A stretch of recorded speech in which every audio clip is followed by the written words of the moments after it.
Зорчигч тоолох системээр автобусанд суусан хүмүүсийн тоог төлсөн төлбөрийн дүнтэй харьцуулж шалгахад нийтийн тээврээр өдөрт дунджаар 700 мянган иргэн үйлчлүүлдэгч 100 мянга орчим нь л автобусны картаар төлбөрөө төлж байна. Харин бусад 80% нь бэлэн мөнгөөр төлбөр төлдөг байна. За энэ дунд мөнгө төлөлгүй зорчиж байгаа тохиолдлууд өндөр хувьтай байнамаа. За нэг удаагийн ажиглалтаар нийтийн тээврээр үйлчлүүлж байгаа 10 хүн тутмын 2 нь ямарваа нэгэн байдлаар төлбөр төлөлгүй зорчиж байгаа байдал ажиглагдлаа.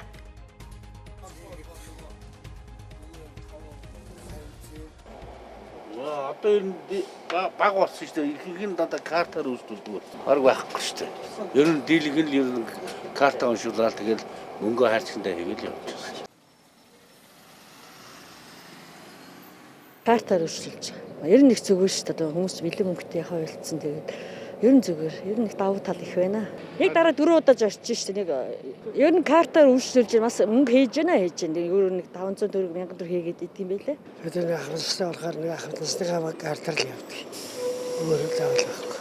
Аппликейшнаар амар штэ бэлэн картер хэрэглэдэг болохоор бэлэн мөнгө хэрэглэхээ гарцаа болохоор хэлээс амар. Ер нь л гараалга болч тэгэл автобусны жолооч нь хөөгөл мэдгээд нэлээд юм болоод байгаа бол. Картаар л үйлдвэрлэж байгаа. Яахад арай хурд штэ. Хурдан шуурхай. За би цаа яг одоо төв замаараа явж байгаа автобусанд нэгэн туршилтыг хийж үзлээ. За энэ юу вэ гэхээр яг хэдэн хүн сууж гэн хэдэн хүн картаа дарж үйлчлүүлж гэнэ гэхэд одоо яг дөрвөн буудлын зайд одоо нийт 21 хүн суусан 21 хүний 17 нь бол яг картаа дарж үйлчлүүлж байна.